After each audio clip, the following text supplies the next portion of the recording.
बालेश्वर जिला खैरा थाना कुरुंटा पंचायत कलिहा ग्राम में एक अभावन घटना देखा मिली।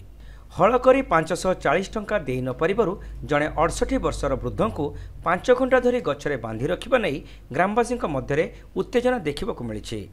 मिलिथिबा सूचना अनुसार से ग्रामर 68 वर्ष वयस्क दिवाकर बारिक 4 मास तले वासुदेवपुर ग्रामर अभय जेनांकर ट्राक्टर रे हल करथिले। परे 540 टंका बाकी थिबारु अभय बारंबार दिवाकर को मागिथिले, हेले टंका दे न पारिबारु अभय आगरु 2-3 थर दिवाकर को मारिथिले।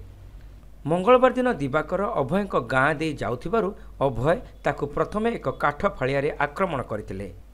परे दिन 12 घटिकारु 5 घटिका पर्यंत तांको गछरे बांधि रखिबा नै स्थानीय अंचल रे असंतोष देखा देथिला। खैरा पुलिस खबर पाई दिवाकर को उद्धार करने सहित अभय को अटक रखी यार तदंत आरंभ करिछि। आई नहीं तो आगे आगे जो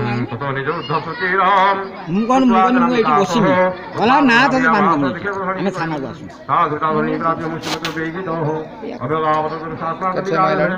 कच्चे माइलानी कच्चे माइलान दसे बा सेठी 300 माइलान घर को थरे आस्तिनी गफे ये कुटा पाई आस्तिनी गुजार पिला भाव भाव को छड़े की देड़े गुईटा मु हाथ उठे के मु भी उठे पार जदि सामने से साइकल थी पाहाड़ पीड़ी था से पीड़ी था मत मुझे एपटू साइकल गड़े धक्का मारा मुझे उल्टी पड़ी जमी एपटू से सेपट को रहीगला साइकल भर आ काठ फलिया तार काठ फलिया ये काठ फलिया नहीं गला।